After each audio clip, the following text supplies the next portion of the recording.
Tahun 2001, udara di kota kecil mereka terasa berbeda.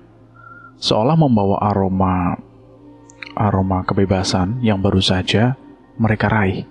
Kelulusan sekolah menengah atas. Raga dengan sorot mata penuh ambisi dan semangat membara adalah otak di balik ide gila ini. Kita harus ke Semeru, serunya sore itu di teras rumahnya yang sejuk. Matanya berbinar menatap peta gunung yang terhampar. Untuk merayakan kebebasan, untuk mencari arti hidup yang sederhana.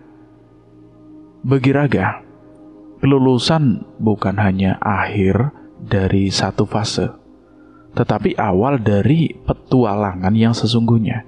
Sebuah pelarian dari rutinitas yang membosankan dan harapan akan masa depan yang belum terdefinisi. Ia membayangkan puncak Mahameru yang menjulang, awan yang bisa mereka raih, dan rasa bangga yang akan mereka rasakan setelah menaklukkannya. Jaka, si rasionalis dalam kelompok mereka, mengernyitkan dahi. Semeru gah? Kita bahkan belum pernah mendaki gunung setinggi itu. Pengalaman kita cuma di bukit, di belakang komplek. Keraguannya beralasan. Peralatan mereka seadanya. Hanya meminjam dari tetangga dan mengandalkan ransel bekas.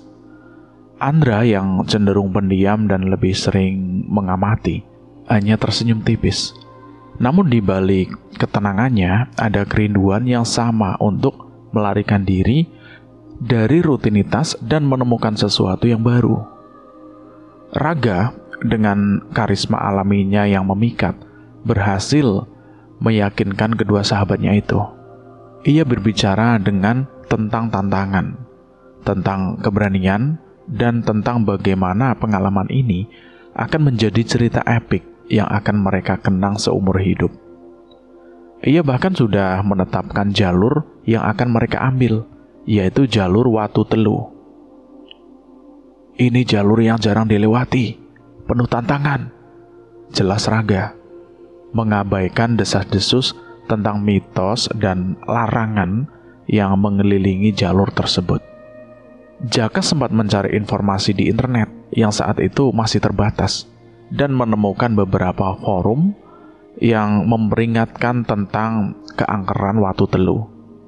Namun Raga menepisnya sebagai tahayul belaka.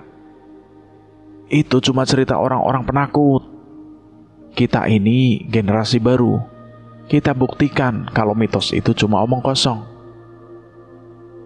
Ia bahkan menyombongkan diri, mengatakan bahwa mereka akan menjadi pendaki pertama dari angkatan mereka yang berhasil menaklukkan jalur misterius itu. Perjalanan menuju Ranupani, base camp Semeru, terasa seperti ziarah menuju tanah suci bagi mereka. Di dalam angkutan umum yang berdesakan, tawa dan obrolan mereka mengisi setiap sudut, menciptakan gelembung kegembiraan yang seolah tak bisa ditebus oleh kekhawatiran apapun. Mereka membayangkan puncak Mahameru yang menjulang, awan yang bisa mereka raih, dan rasa bangga yang akan mereka rasakan setelah menaklukkannya. Di Ranupani, suasana ramai pendaki lain, menambah semangat mereka. Mereka melihat pendaki-pendaki berpengalaman dengan peralatan lengkap. Namun si Raga tetap yakin dengan bekal seadanya mereka bisa mencapai puncak. Mereka merasa seperti pahlawan yang siap menghadapi segala rintangan, tanpa menyadari bahwa gunung memiliki caranya sendiri untuk menguji kesombongan manusia. Malam itu di tenda yang dingin, Raga, Jaka, dan Andra berbagai mimpi tentang kebebasan, tentang puncak yang memanggil, dan tentang petualangan yang baru saja dimulai. Mereka tidak tahu, angin di balik kelulusan ini akan membawa mereka ke dalam pusaran misteri yang jauh melampaui imajinasi mereka. Sebuah perjalanan yang akan mengubah mereka selamanya. Mereka tertidur dengan senyum di bibir, siap menyongsong fajar yang akan membawa mereka lebih dekat ke jantung gunung yang menyimpan rahasia tak terduga. Fajar menyingsing di Ranupani, menyelimuti danau dengan kabut tipis yang perlahan tersapu oleh sinar matahari pagi. Setelah sarapan seadanya, roti tawar dan kopi instan, Raga, Jaka, dan Andra mulai pendakian mereka dengan langkah menuju semangat. Jalur awal terasa bersahabat. Tanah yang padat dan pepohonan rindang menyambut mereka. Suara kicau burung dan gemericik daun memberikan irama yang menegangkan. Namun setelah beberapa jam berjalan, mereka mulai memasuki kawasan yang lebih asing. Sesuai dengan pilihan jalur Watu Telu yang memang jarang dilalui.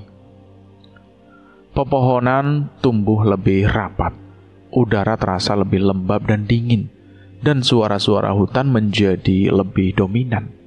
Seolah alam mulai berbicara dalam bisikan-bisikan misterius. Mereka sesekali berpapasan dengan penambang ijuk, tukang mencari ijuk yang sedang bekerja, memikul karung-karung berisi serat ijuk yang berat di punggung mereka yang semakin bungkuk. Bau tanah dan dedaunan kering memenuhi indera penciuman mereka, bercampur dengan aroma khas ijuk yang sedikit pahit. Saat mereka melintasi sebuah lembah yang dihuni pohon aren, mereka melihat seorang pria tua dengan wajah keriput dalam dan kulit legam yang terbakar matahari, sedang memilah serat ijuk di dekat sebuah gubuk kecil yang nampak sederhana namun kokoh. Pria itu yang kemudian mereka ketahui bernama Pak Gondo, nampak sedang beristirahat. Matanya menatap kosong ke arah puncak gunung. Raga dengan keramahannya yang khas menyapa Pak Gondo. "Selamat pagi, Pak. Kami dari kota, mau mendaki Semeru lewat jalur ini." Pak Gondo mengangkat kepalanya perlahan, menatap ketiga pemuda itu dengan tatapan yang sulit diartikan. Campuran antara rasa ingin tahu, simpati, dan mungkin sedikit kekhawatiran yang mendalam. Ia meletakkan karung ijuknya dan mendekati mereka dengan langkah yang berat. "Anak-anak muda ini mau ke atas, lewat Watu Telu?" tanyanya dengan suara serak. Namun jelas dan penuh penekanan. Raga mengangguk bangga, dadanya membusung. "Betul, Pak. Kami mau cari pengalaman, cari kebebasan." Pak Gondo terdiam sejenak, menatap jauh ke arah puncak yang diselimuti kabut tebal, seolah melihat sesuatu yang tidak terlihat oleh mata biasa. Kemudian ia menoleh kembali kepada mereka. Tatapannya kini lebih intens, menusuk hingga ke dalam jiwa. "Kalau masih muda, jangan bermain di tempat tua," kata orang tua itu dengan pelan. Namun setiap kata terasa seperti desiran angin dingin yang menusuk, membawa serta beban peringatan dari generasi ke generasi. "Jalur Watu Telu itu bukan untuk main-main. Ada banyak cerita, banyak penunggu. Alam di atas sana punya aturannya sendiri. Kalau tidak dihormati, bisa jadi malapetaka. Kalian datang dengan niat menaklukkan, bukan menghormati. Itu bahaya besar." Jaka merasakan bulu kuduknya merinding hebat. Dari kata-kata Pak Gondo itu bukan sekedar peringatan biasa, melainkan sebuah nasihat yang serat makna dan pengalaman. Sebuah wejangan yang terasa begitu tulus dan mendalam. Ia melirik Raga, berharap sahabatnya akan mempertimbangkan kembali keputusan mereka. Namun Raga hanya tersenyum tipis, menganggapnya sebagai bagian dari cerita rakyat pegunungan yang biasa ia dengar. "Terima kasih, Pak, atas nasihatnya. Tapi kami sudah bertekad, Pak. Kami akan berhati-hati," jawab si Raga Nadanya terdengar sopan, namun tersirat keangkuhan yang tak tergoyahkan. Pak Gondo hanya menghela nafas panjang, seolah tahu bahwa kata-katanya tidak akan mengubah keputusan mereka. "Ya wis, hati-hati saja, Leh. Jangan sampai menyesal." Perasaannya sebelum kembali ke pekerjaannya. Punggungnya terlihat semakin bungkuk. Jaka masih merasa tidak enak hati. "Ga, apa tidak sebaiknya kita pikirkan lagi?" kata Pak Gondo tadi. Raga memotong dengan tawa ringan yang terdengar hambar di tengah hutan. "Sudahlah, Jak. Itu cuma mitos. Setiap gunung pasti punya cerita seramnya sendiri. Kalau kita percaya semua itu, kapan kita bisa maju? Kita harus buktikan kalau kita lebih kuat dari mitos-mitos itu." Andra yang sedari tadi hanya mendengarkan, kini menatap punggung Pak Gondo yang menjauh dengan tatapan kosong. Ada sesuatu dalam suara dan tatapan pria tua itu yang membuatnya merasa tidak nyaman. Sebuah firasat yang sulit dijelaskan, seolah ada bayangan gelap yang mulai menyelimuti perjalanan mereka. Ia merasa bahwa dingin yang bukan berasal dari suhu udara, melainkan dari peringatan yang baru saja mereka terima. Sebuah firasat akan bahaya yang akan datang. Meskipun Raga berhasil mengalahkan logika dengan semangatnya yang membara, benih-benih keraguan dan ketidaknyamanan telah tertanam di hati Jaka dan Andra. Mereka melanjutkan perjalanan, namun kini setiap langkah terasa lebih berat, seolah membawa beban peringatan yang tak terucapkan dan firasat buruk yang semakin kuat. Matahari mulai merosot di ufuk barat, mewarnai langit dengan gradasi jingga, ungu, dan merah tua yang memukau. Namun, keindahan senja itu tidak mampu mengusir rasa cemas yang mulai merayap di hati mereka. Raga memutuskan untuk mendirikan tenda di sebuah dataran kecil yang cukup panjang, diapit oleh pepohonan pinus yang menjulang tinggi dan sebuah batu besar yang nampak kuno, seolah telah ada di sana selama ribuan tahun, menyimpan rahasia yang tak terucapkan. Tempat itu terasa hening, bahkan terlalu hening, seolah suara alam pun enggan mengganggu kesunyian yang mencekam. Tak ada suara jangkrik, tak ada desau angin yang berarti, hanya keheningan yang memekakkan telinga. Mereka mendirikan tenda dengan cepat, menyalakan api unggun kecil untuk menghalau dingin yang mulai menusuk tulang dan memberikan sedikit ilusi keamanan. Aroma kayu bakar dan kopi instan memenuhi udara, memberikan sedikit kenyamanan di tengah suasana yang mulai terasa asing dan tidak bersahabat. Jaka mencoba memasak mie instan, sementara Raga sibuk memeriksa peta, merencanakan rute untuk esok hari dengan keyakinan yang mulai goyah. Andra seperti biasa lebih banyak diam, namun kali ini ada yang berbeda dari keheningan. Ia nampak lebih murung, tatapannya seringkali kosong menatap api unggun, seolah melihat bayangan yang tak terlihat. Malam itu, dinginnya udara pegunungan meresap hingga ke dalam tenda, menembus jaket tebal mereka. Mereka bergiliran menjaga api unggun, namun tak ada yang bisa benar-benar tidur nyenyak. Angin dingin sesekali menyelinap masuk, membawa hawa misterius yang membuat bulu kuduk berdiri, seolah baru saja keluar dari air es. Jaka yang tidur di sebelahnya langsung terbangun, merasakan getaran tubuh Andra. "Andra, ada apa toh? Kamu kenapa?" tanyanya khawatir. Suaranya dipenuhi kepanikan. Andra hanya bisa menggelengkan kepala. Wajahnya pucat pasi di bawah cahaya remang-remang senter. Aku ngimpi," bisiknya. Suaranya bergetar hebat, nyaris tak terdengar. "Ada seorang wanita bertudung kabut. Dia menatapku tanpa ekspresi. Tapi aku merasa dia memanggil namaku. dingin sekali, seolah dia menarik jiwaku. Raga yang juga terbangun oleh kegaduhan itu mencoba menenangkan. Mungkin itu cuma mimpi buruk biasa, Ndra. Efek kelelahan dan udara dingin. Jangan terlalu dipikirkan. Namun Jaka tahu ada yang lebih dari sekedar mimpi buruk. Wajah Andra menunjukkan ketakutan yang mendalam. Bukan sekedar kaget karena ngimpi, bukan. Melainkan ketakutan yang meresap hingga ke tulang. Tak lama setelah Andra kembali mencoba tidur, giliran Jaka yang merasakan keanehan yang lebih nyata. Ia mengambil kompasnya untuk memeriksa arah.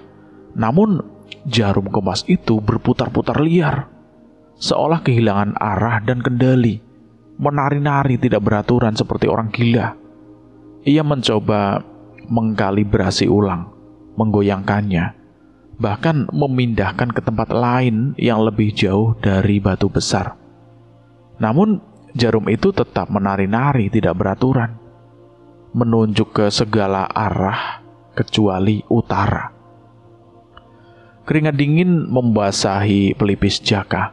Ia tahu kompas tidak seharusnya bertingkah seperti itu, apalagi di tempat terbuka seperti ini, jauh dari gangguan magnetik. Gak, lihat ini. Ini tidak mungkin kan seperti ini? Bisiknya membangunkan Raga lagi dengan panik. Raga mengamati kompas itu dengan cermat, mencoba mencari penjelasan logis yang bisa ia terima. Mungkin ada deposit atau mineral di bawah tanah sini, atau mungkin baterainya lemah. Jaka menggelengkan kepala, frustasi. Ini kompas mekanik, Ga. Tidak pakai baterai. Dan tidak mungkin ada mineral yang membuat jarumnya berputar seaneh ini. Ini tidak normal, Ga. Ketegangan mulai merayap di antara mereka, mengisi setiap celah di dalam tenda. Raga yang selalu mengandalkan logika dan sains merasa sedikit terganggu.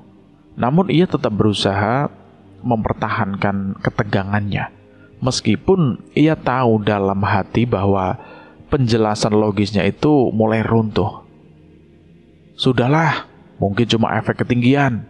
Otak kita jadi sedikit aneh di sini, katanya, mencoba meyakinkan dirinya sendiri dan kedua temannya itu, meskipun suaranya terdengar kurang yakin.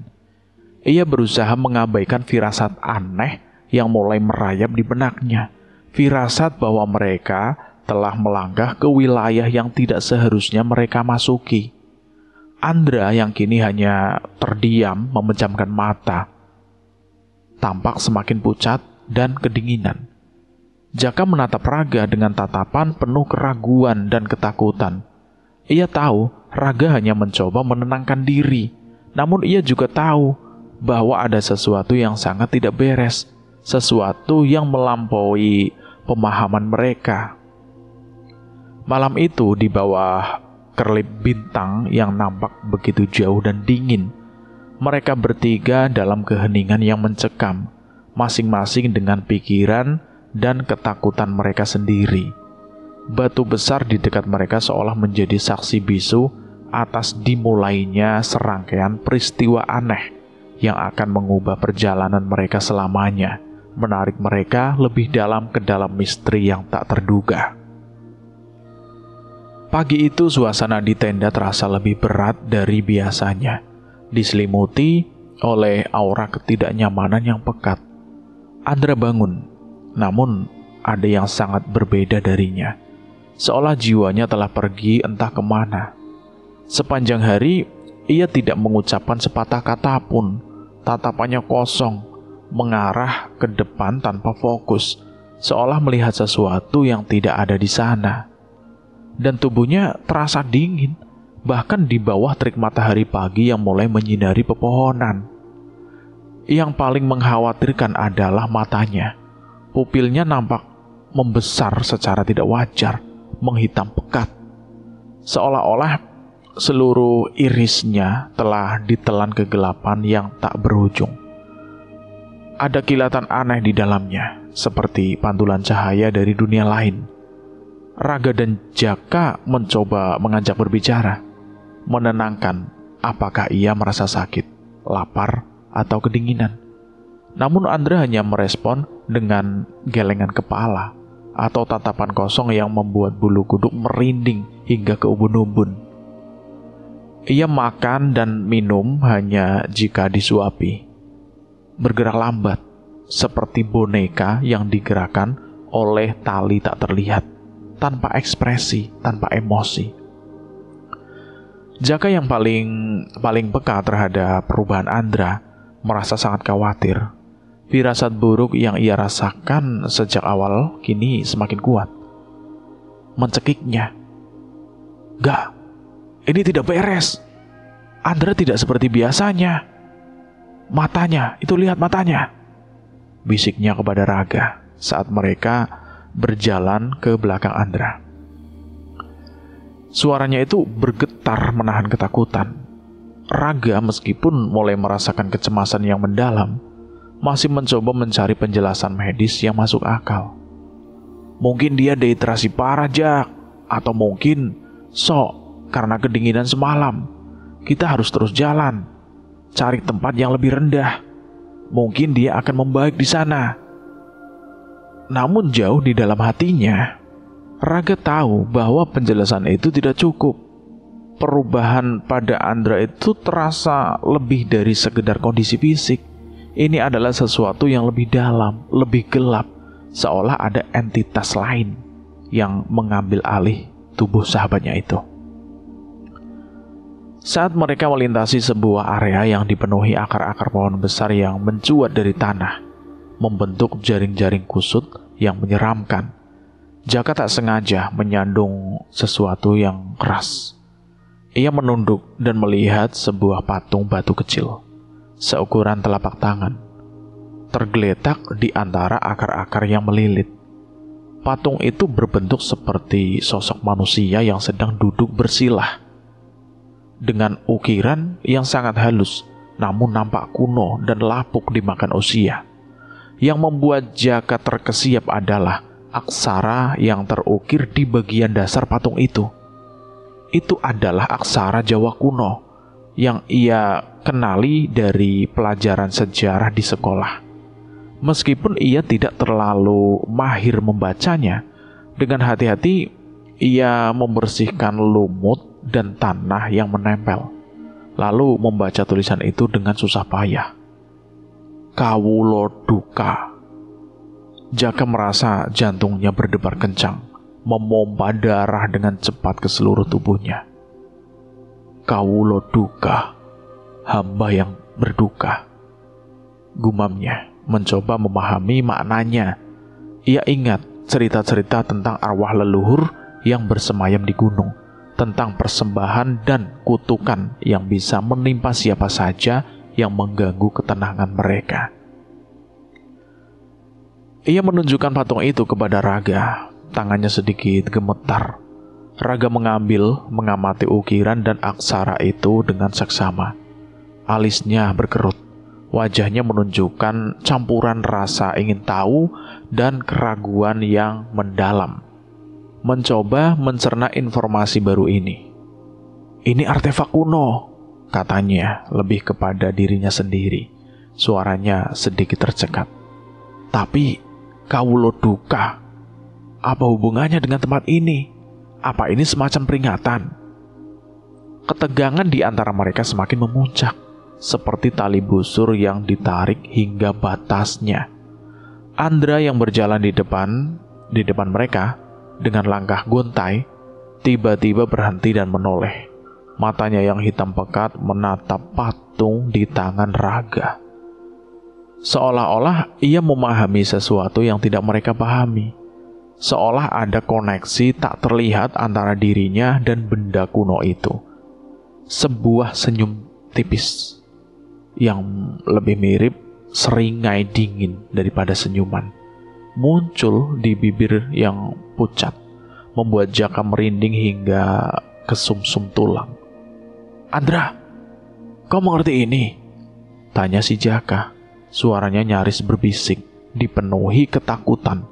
Namun Andra hanya kembali menatap kosong ke depan, melanjutkan langkahnya seolah tidak terjadi apa-apa, meninggalkan mereka dalam kebingungan yang semakin dalam.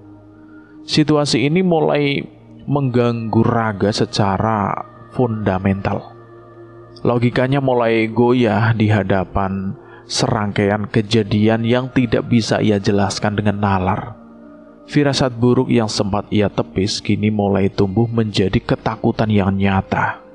Menggerogoti keyakinannya, mereka melanjutkan perjalanan, membawa serta patung misterius itu dan beban perubahan Andra yang semakin mengkhawatirkan, tanpa tahu bahwa mereka semakin jauh masuk ke dalam labirin mitos yang hidup, di mana batas antara dunia nyata dan dunia gaib menjadi kabur. Hari semakin sore dan kabut mulai turun dengan cepat, menyelimuti hutan dengan selubung putih yang dingin dan tebal, mengurangi jarak pandang hingga hanya beberapa meter. Perjalanan mereka terasa semakin berat, terutama dengan kondisi Andra yang tidak membaik. Ia berjalan seperti zombie, langkahnya gontai, dan sesekali tersandung, membuat Raga dan Jaka harus bergantian memapahnya. Mereka mulai putus asa mencari tempat untuk bermalam. Kedinginan dan kelelahan mulai menggerogoti fisik dan mental mereka. Tiba-tiba, di tengah lebatnya pepohonan yang seharusnya tak terpenghuni dan tidak terjamak manusia, mereka melihat sebuah gubuk reot yang nampak aneh. Gubuk itu nampak sangat tua. Dindingnya terbuat dari anyaman bambu yang sudah lapuk dan sudah berlumut. Atapnya dari ijuk yang sebagian besar sudah hancur dan berlubang. Dan asap tipis mengepul dari cerobongnya, memberikan sedikit tanda kehidupan. Sebuah cahaya remang-remang terlihat dari dalam, seperti nyala lilin yang berkedip. Raga dan Jaka saling pandang, keheranan yang mendalam terpancar jelas di wajah mereka. Gubuk ini tidak ada di peta manapun yang mereka bawa, dan mereka tidak pernah mendengar ada permukiman di jalur ini. Namun dinginnya udara yang menusuk dan kondisi Andra yang semakin memburuk membuat mereka memutuskan untuk mendekat, apapun resikonya. Saat mereka tiba di depan gubuk, sebuah pintu yang terbuat dari kayu lapuk terbuka sedikit. Dan ada seorang nenek tua muncul dari baliknya. Wajahnya dipenuhi kerutan dalam yang membentuk pola rumit. Rambutnya putih, seluruhnya seperti kapas. Dan matanya nampak redup namun memancarkan kebijaksanaan yang mendalam. Seolah ia telah melihat ribuan tahun sejarah. Ia mengenakan kebaya lusuh dan saung batik yang sudah pudar warnanya. Namun aura yang memancar darinya begitu kuat. Nenek itu menatap mereka satu persatu dengan tatapan tajam. Tatapannya berhenti lebih lama pada Andra. Seolah ia bisa melihat sesuatu yang tersembunyi di dalam diri Andra. "Masuklah, Le. Dingin di luar," katanya dengan suara lembut namun bergetar, seolah sudah menunggu kedatangan mereka sejak lama. Mereka masuk ke dalam gubuk yang kecil itu. Di dalamnya hanya ada tungku api yang menyala redup. Beberapa perkakas dapur sederhana yang terbuat dari tanah liat. Dan sebuah tikar usang yang terhampar di lantai. Aroma rempah dan kayu bakar memenuhi ruangan, memberikan sedikit kehangatan yang melegakan. Nenek itu menawarkan mereka teh hangat dari daun-daun hutan yang tidak mereka kenali, yang langsung mereka menerima dengan senang hati. Merasakan kehangatan yang menyebar ke seluruh tubuh. Sambil menyeruput teh, nenek itu kembali menatap mereka, kali ini dengan tatapan yang lebih serius dan penuh peringatan. Di atas sana bukan tempat manusia muda mencari jawaban. Gunung ini punya rohnya sendiri, Le. Ia tidak suka diganggu, apalagi ditantang. Kalian datang dengan hati yang penuh ambisi, ingin menaklukkan, bukan dengan menghormati. Itu bahaya besar yang akan membawa kalian pada kehancuran. Raga mencoba menjelaskan tujuan mereka tentang kebebasan dan petualangan yang mereka cari. Namun, nenek itu hanya menggelengkan kepala perlahan. Kebebasan itu ada di dalam hati, Le, bukan di puncak gunung. Jika kalian terus memaksa, gunung ini akan meminta tumbal. Ia akan mengambil sesuatu yang paling berharga dari kalian. Kata-kata nenek itu menusuk ke dalam hati Jaka dan Andra. Terasa seperti belati dingin yang menghantam. Andra yang sedari tadi diam tidak bergerak tiba-tiba menoleh ke arah nenek itu. Matanya yang hitam pekat seolah memancarkan pemahaman yang mendalam. Nenek itu tersenyum tipis padanya, seolah ada komunikasi yang tak terlihat di antara mereka. Sebuah ikatan yang tidak bisa dijelaskan. Raga meskipun merasa sedikit terintimidasi oleh aura nenek itu dan kata-katanya yang menyeramkan, masih mencoba mempertahankan rasionalitasnya. Ia bertanya tentang jalur pendakian, tentang jalan kembali. Namun nenek itu hanya menjawab dengan teka-teki. Jalan pulang akan terbuka jika hati kalian terbuka, kata nenek itu, tatapannya penuh misteri. Malam itu mereka memutuskan untuk bermalam di gubuk itu, merasa sedikit aman meskipun diselimuti misteri yang semakin pekat. Nenek itu memberikan mereka selimut tipis dan menyuruh mereka beristirahat, seolah ia adalah penjaga mereka.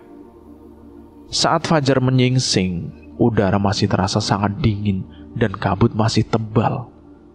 Raga terbangun pertama, berniat berterima kasih kepada nenek itu. Namun ketika ia melihat sekeliling, gubuk itu kosong, nenek itu tidak ada. Raga memanggil-manggil, namun tidak ada jawaban. Hanya gema suara yang menghilang di tengah kabut.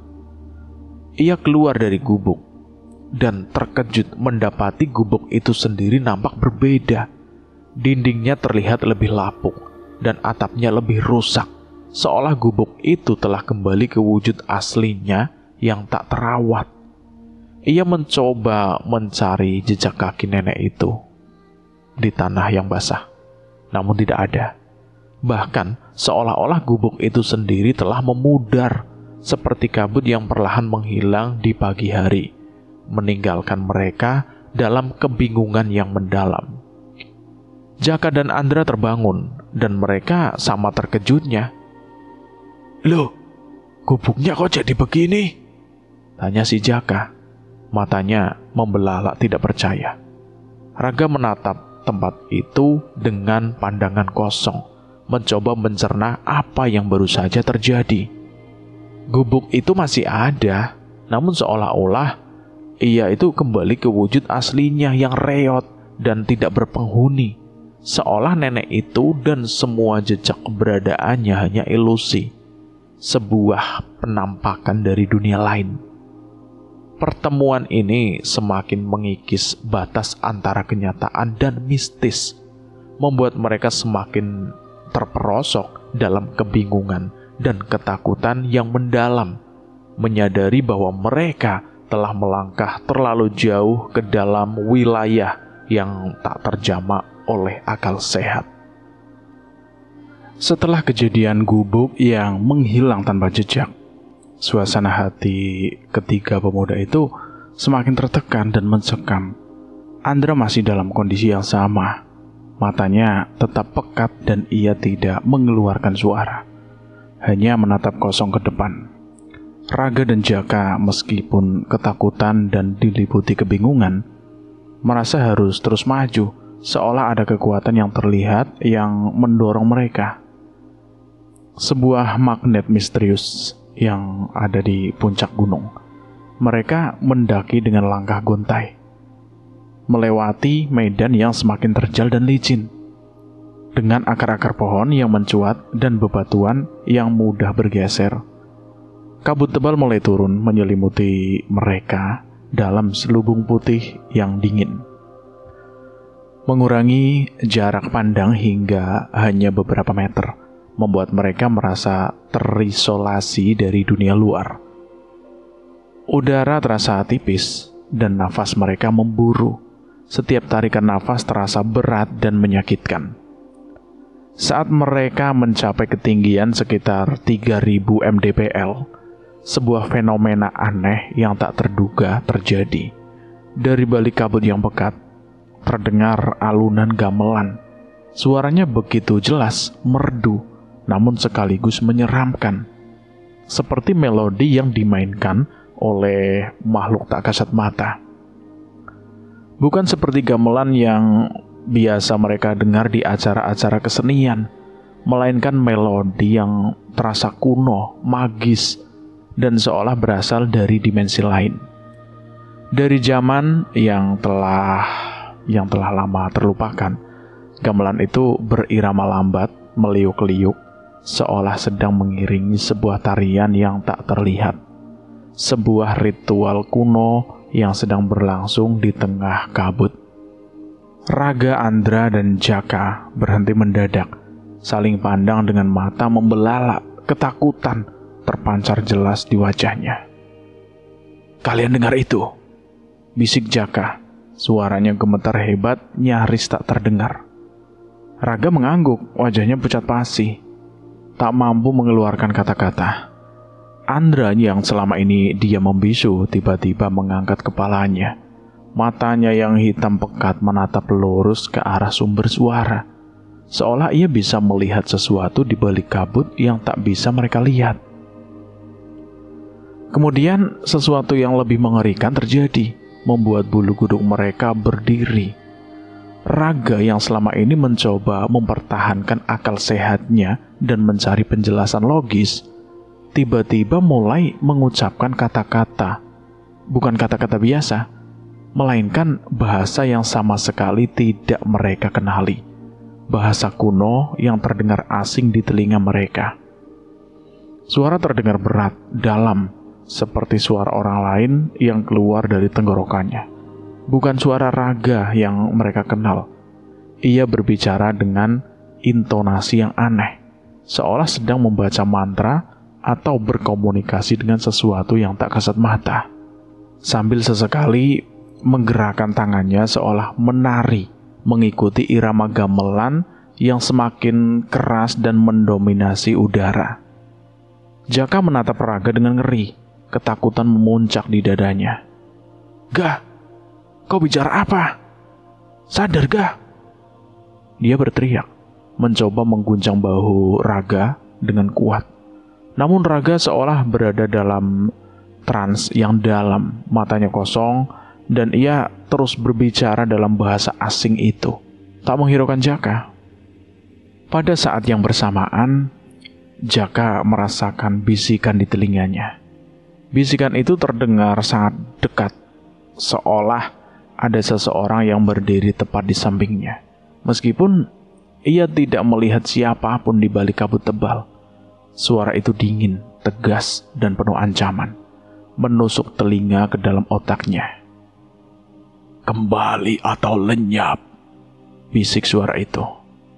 Berulang-ulang, semakin keras, seolah mengancam keberadaan mereka. Jaka merasa panik luar biasa. Ia ingin berteriak sekuat tenaga, ingin lari secepat mungkin. Namun kakinya seolah terpaku di tanah, tidak bisa digerakkan. Ia melihat Andra yang kini terlihat lebih tenang, bahkan seperti menikmati alunan gamelan dan ucapan arga. Ada senyum tipis di bibir Andra yang membuat Jaka semakin ketakutan, seolah Andra itu telah menjadi bagian dari misteri ini. Raga terus berbicara, suaranya semakin keras dan menggelegar, dan alunan gamelan semakin memenuhi udara, menciptakan suasana yang magis sekaligus menakutkan. Jaka merasa seolah-olah mereka telah melangkah ke dalam sebuah portal, memasuki dunia yang bukan milik manusia. Dunia di mana batas antara kenyataan dan fantasi menjadi kabur. Ketakutan yang ia rasakan jauh melampaui rasa takut akan ketinggian yang tidak terlihat. Dari dimensi lain yang kini mengelilingi mereka, ia mencoba menarik Raga. Namun tubuh Raga terasa takut dan berat, seolah membantu. "Gak, kita harus kembali. Kita harus kembali." Jaka berteriak. Suaranya tercekat oleh kepanikan. Namun Raga seolah tidak mendengarnya, terus menari dan berbicara dalam bahasa kuno. Terlarut dalam tarian gamelan dari langit yang memanggil mereka lebih dalam ke jantung misteri Semeru, menuju takdir yang tak terduga. Setelah insiden gamelan dan Raga yang berbicara bahasa asing, Jaka berhasil menyeret Raga dan Andra untuk mencari tempat berlindung.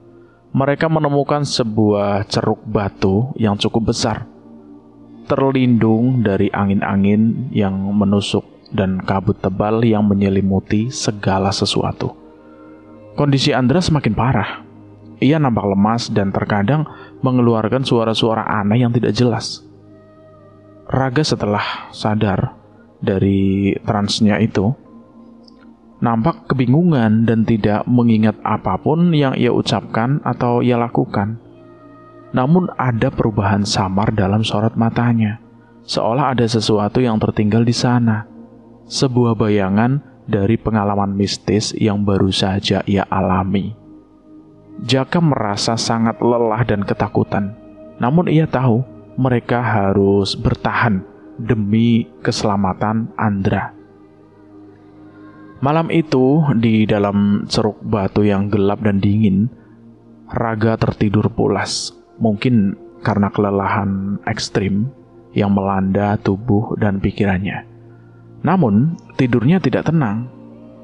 Ia memasuki sebuah alam mimpi yang terasa begitu nyata, lebih nyata dari kenyataan itu sendiri. Seolah ia melangkah ke dimensi lain dalam mimpinya. Ia menemukan dirinya berada di sebuah kawasan lapang yang sangat luas, tersembunyi di balik kabut tebal yang kini nampak seperti tirai sutra yang berkilauan, memancarkan cahaya lembut yang misterius. Pepohonan di sana nampak lebih tua, lebih besar, dan lebih megah dari pohon-pohon yang pernah ia lihat sebelumnya. Batangnya menjulang tinggi, seolah menyentuh langit, dengan dedaunan yang rimbun dan berwarna keperakan. Udara terasa dingin namun menyegarkan, dan ada aroma bunga-bunga yang tidak ia kenali, wangi yang memabukkan dan menenangkan sekaligus. Ia adalah tempat yang tidak tercantum di peta manapun, sebuah wilayah yang terasa sakral dan penuh kekuatan, seolah menjadi jantung dari gunung itu sendiri. Di tengah lapang itu, ia melihat sebuah singgasana batu yang besar dan kuno, diukir dengan simbol-simbol yang tak ia pahami. Di atas singgasana itu duduklah sesosok bayangan raja. Bayangan itu tinggi besar, mengenakan pakaian kebesaran yang terbuat dari kain kuno, kain tenun kuno yang berkilauan. Dan di pinggirnya terselip sebuah keris yang memancarkan aura keemasan yang menyilaukan mata.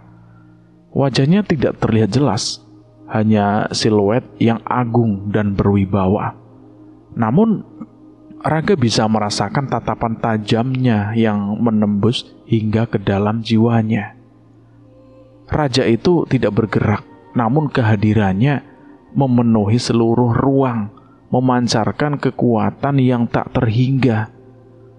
Raga merasa dirinya itu sangat kecil dan tidak berarti di hadapan sosok agung itu, seolah ia hanya sebutir debu. Kemudian suara raja itu menggelegar dalam benak Raga. Bukan melalui telinga, melainkan langsung ke dalam jiwanya. Bersonansi di setiap sel tubuhnya. Suara itu dalam, berwibawa, dan seluruh kebijaksanaan kuno. "Anak muda," suara itu berkata, "kau datang ke sini dengan niat menaklukkan. Kau datang dengan ego yang membara, kini membuktikan kekuatanmu atas alam. Kau anggap gunung ini sebagai musuh yang harus ditundukkan." Raga merasa malu yang luar biasa, namun ia tidak bisa bergerak, terpaku oleh kekuatan suara itu. "Alam tak pernah meminta untuk dikalahkan. Ia hanya ingin dihormati. Ia adalah sumber kehidupan, tempat bersemayamnya para leluhur. Bukan medan perang untuk memusnahkan ambisimu." Raja itu mengangkat tangannya, dan keris di pinggangnya bersinar terang. Cahayanya meliputi Raga. "Kau telah melanggar batas, mengganggu ketenangan. Sahabatmu adalah cermin dari keagunganmu. Ia menderita karena kesombonganmu. Jika kau terus memaksa, kau akan kehilangan lebih dari sekedar kebebasan yang kau cari. Kau akan kehilangan dirimu sendiri dan mungkin nyawa sahabatmu." Raga ingin bicara, ingin membela diri, ingin menjelaskan niatnya. Namun suaranya tercekat di tenggorokan. Ia merasakan getaran hebat di dalam dirinya. Sebuah kesadaran yang menusuk, seolah tirai tipis yang menutupi matanya tetap tersinggap. Raja itu melanjutkan, "Kembalilah, hormati batas. Biarkan alam memelukmu, bukan menelannya. Pelajaran ini adalah anugerah, sebuah kesempatan kedua. Jangan kau sia-siakan." Kemudian bayangan raja itu perlahan memudar, menyatu dengan kabut, menghilang seolah tak pernah ada, meninggalkan Raga sendirian di tengah lapang yang sunyi. Raga bangun dengan nafas terengah-engah, tubuhnya basah oleh keringat dingin, jantungnya berdebar kencang. Mimpi itu terasa begitu nyata, begitu kuat, hingga ia tidak bisa mengabaikannya. Ia menatap Jaka dan Andra yang tertidur pulas, dan kata-kata raja itu bergaung di benaknya, menghantuinya. Sebuah pertarungan batin mulai ia terima, yang terasa begitu nyata. Ia tahu, perjalanan ini bukan lagi sekedar petualangan, melainkan ujian yang sesungguhnya, ujian atas jiwanya. Mimpi tentang kerajaan Mahameru seharusnya menjadi titik balik bagi Raga. Sebuah peringatan keras yang tak bisa diabaikan. Namun, ego yang telah lama berakar dalam dirinya terlalu kuat untuk dipatahkan begitu saja. Setelah bangun, Raga mencoba meyakinkan dirinya bahwa itu hanyalah efek kelelahan dan imajinasi yang terlalu liar. Sebuah halusinasi akibat kurang tidur dan udara tipis.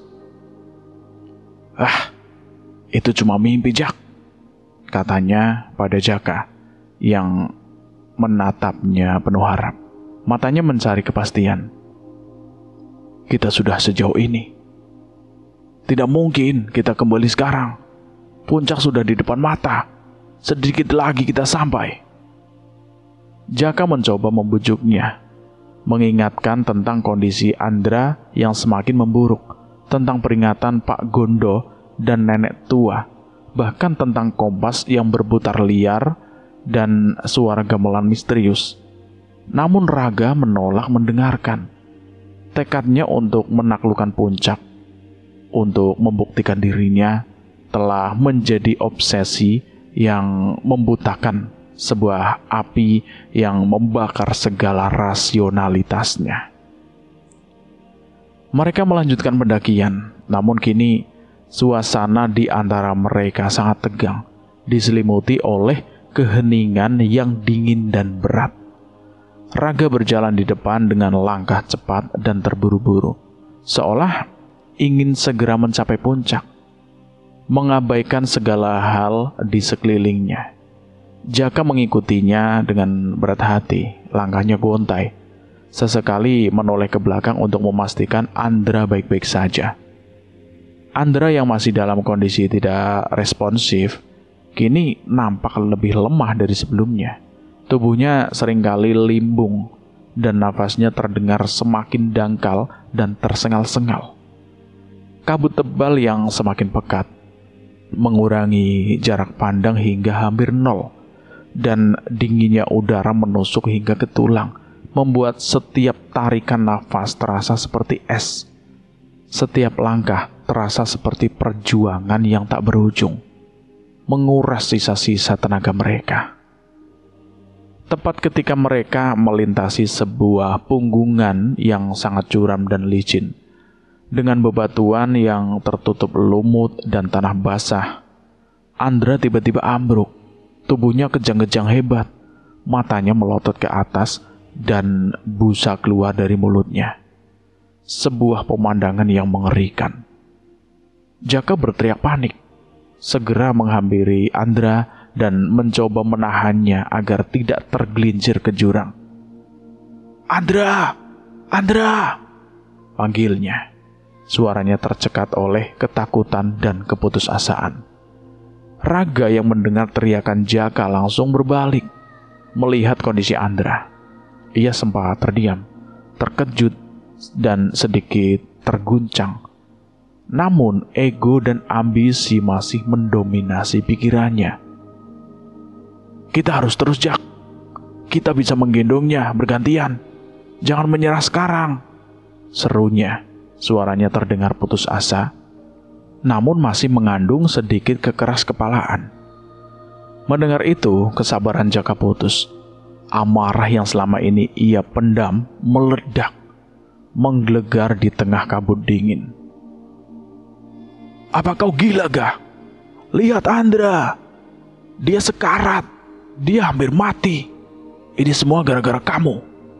Kenapa ego bodohmu ingin menaklukkan gunung?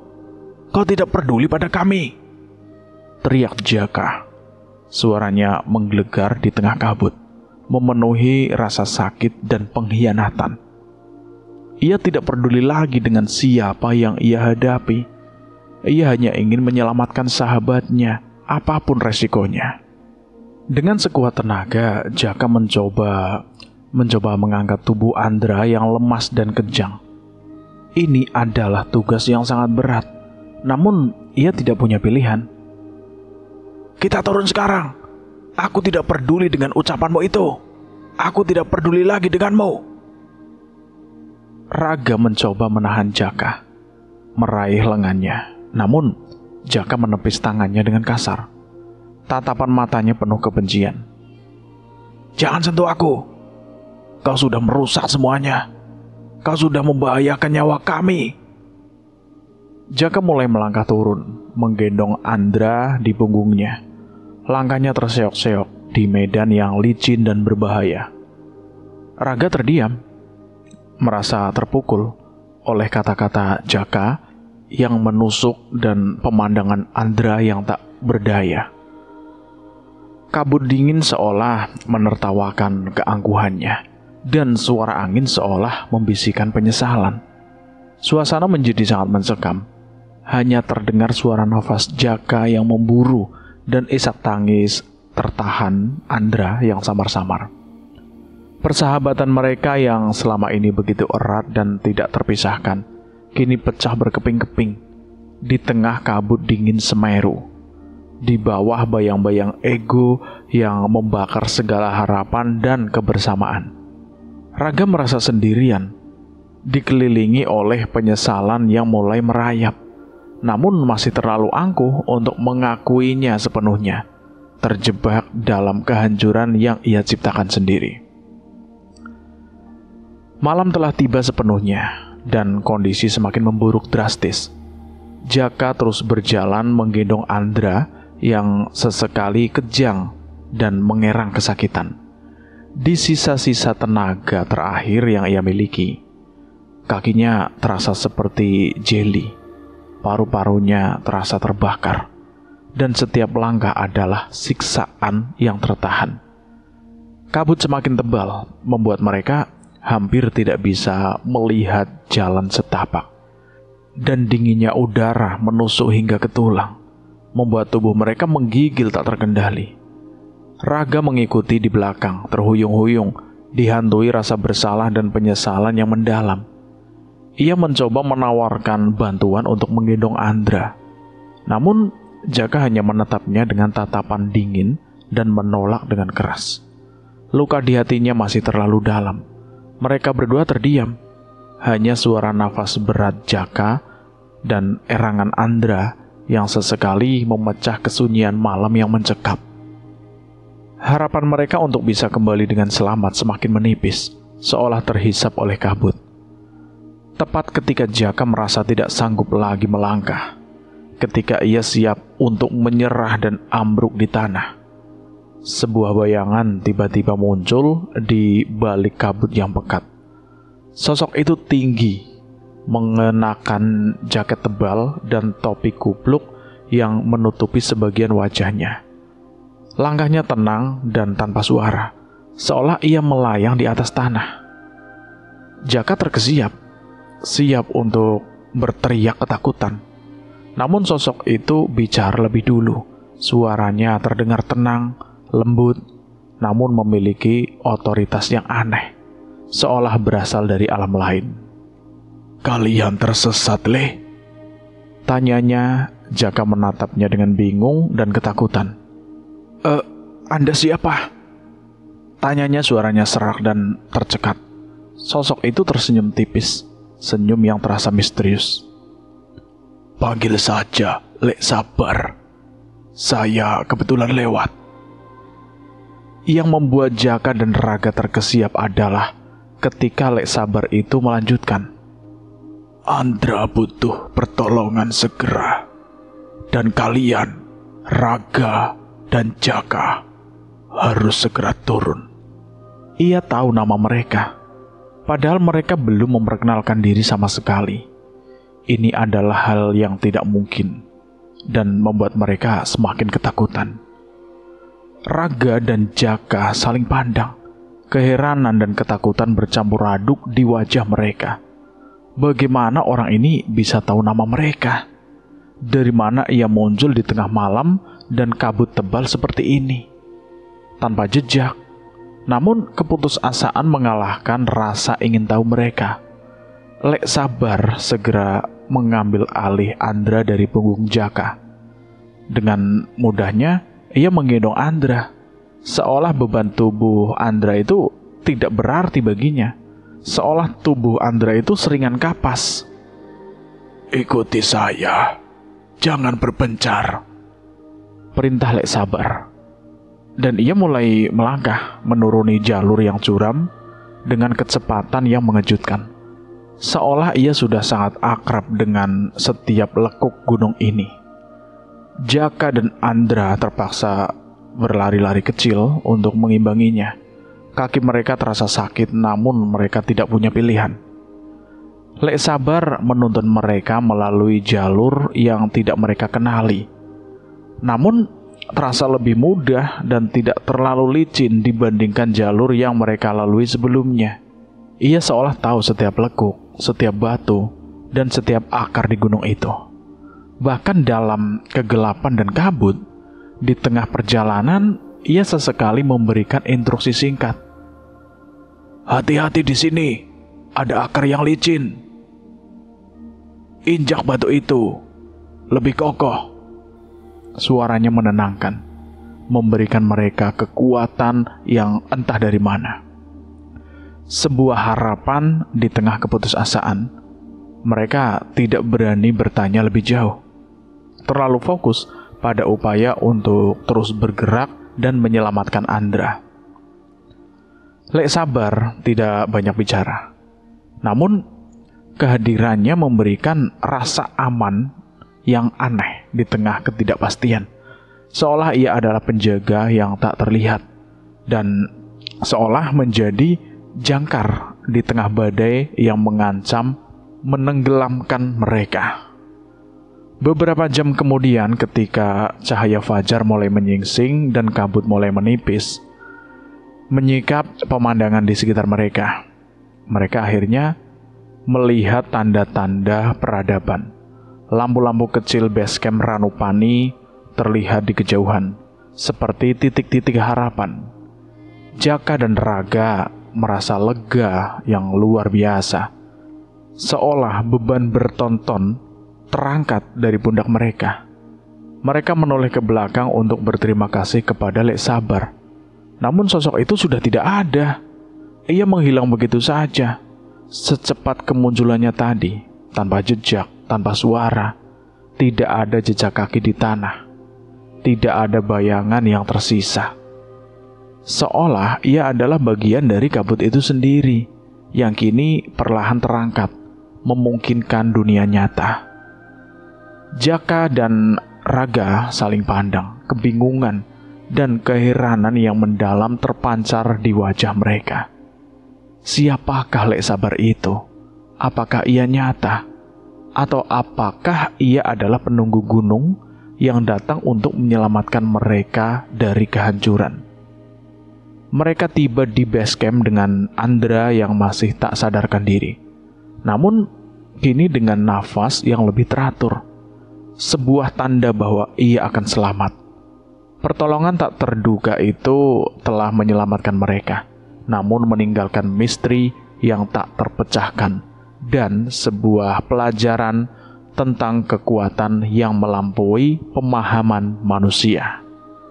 Setibanya di base camp Ranupani, Jaka segera meminta bantuan petugas dan pendaki lain untuk Andra. Dengan sigap, Andra langsung dilarikan ke pos kesehatan terdekat, di mana tim medis segera memberikan penanganan. Jaka duduk di bangku panjang, tubuhnya lemas, namun hatinya sedikit lega melihat Andra mendapatkan penanganan yang layak. Raga berdiri di dekatnya, ragu-ragu, kepalanya tertunduk. Ia ingin berbicara, ingin meminta maaf atas semua yang telah terjadi.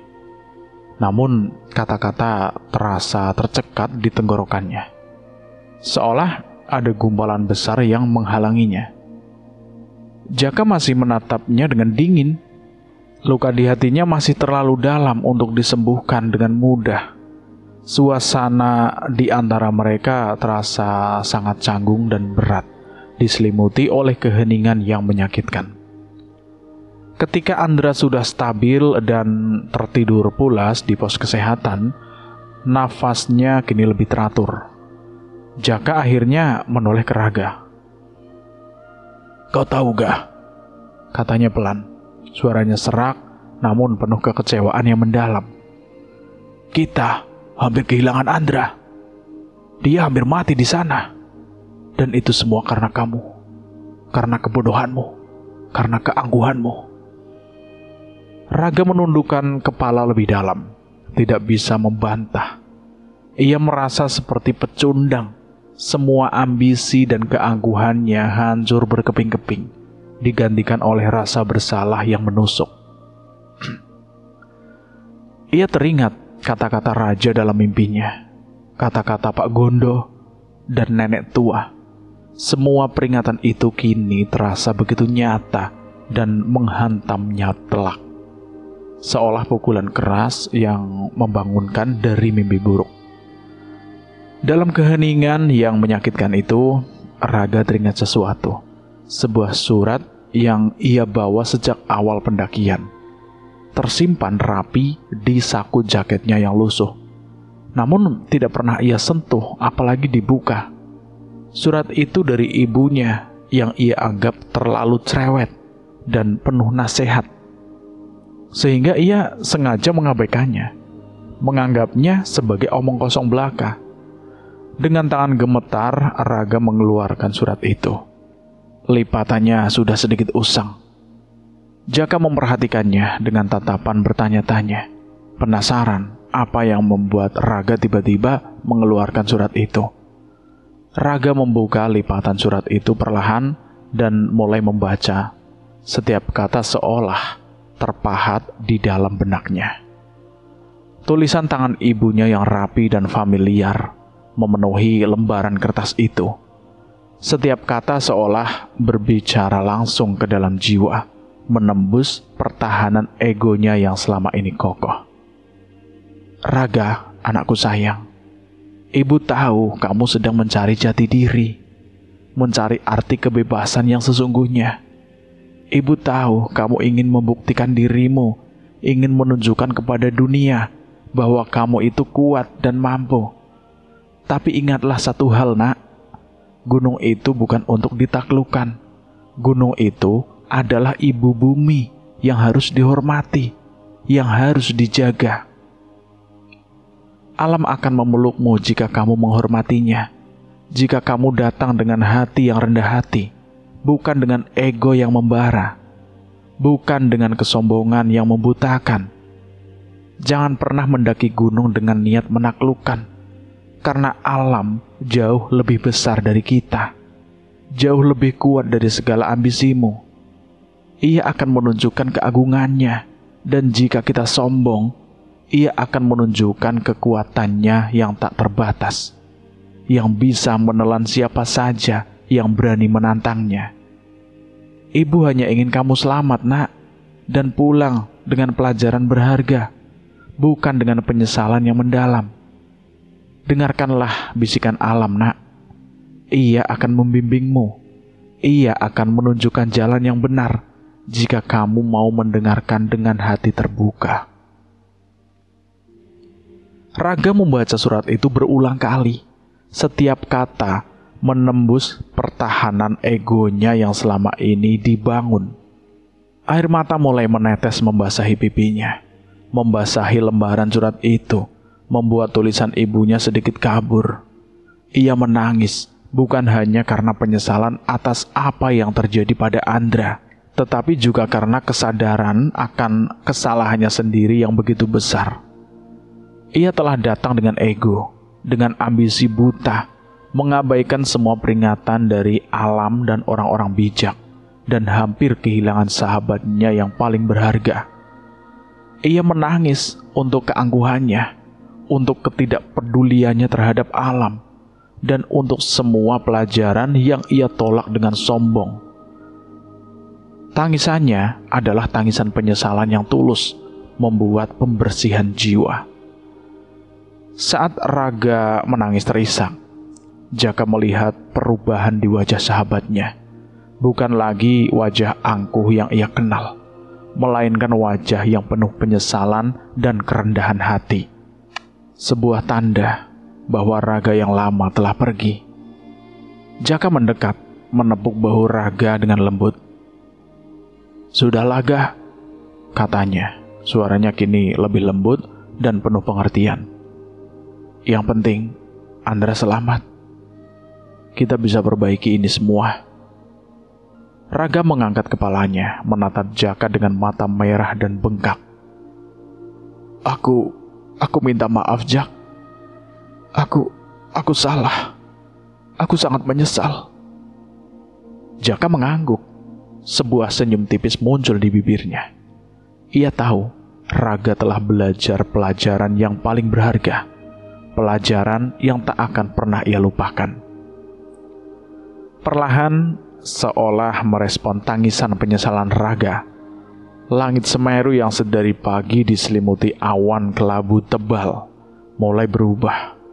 Kabut perlahan terangkat, menyibakkan puncak Mahameru yang agung dan megah. Kini nampak begitu damai. Sinar matahari menembus awan, memancarkan cahaya keemasan yang hangat, menyinari mereka seolah alam telah memaafkan dan memberikan restunya. Raga, Jaka, dan Andra, meskipun dengan luka fisik dan batin yang mendalam, telah kembali dari perjalanan yang mengubah hidup mereka selamanya. Mereka tidak menemukan arti kebebasan yang mereka cari di puncak, melainkan di dalam diri sendiri mereka, melalui kerendahan hati, dan pengorbanan terhadap alam. Kisah mereka akan menjadi pengingat abadi tentang bahaya ego dan kekuatan kebijaksanaan alam, sebuah pelajaran yang akan mereka bawa seumur hidupnya. Dan cerita ini tamat, selesai sampai di sini. Bagaimana menurut teman-teman semua tentang cerita ini? Silahkan tulis di kolom komentar. Dan terima kasih buat kalian semua yang sudah mendengarkan cerita ini sampai habis. Semoga kalian sehat selalu, panjang umur, bahagia selalu, dan selalu dimudahkan segala urusannya. Dan buat kalian yang baru bergabung di channel ini, silahkan klik tombol subscribe dan tombol loncengnya, agar kalian tidak ketinggalan cerita terbaru dari kami. Saya mohon maaf jika ada kesalahan kata, saya pamit undur diri. Wassalamualaikum warahmatullahi wabarakatuh. Salam lestari.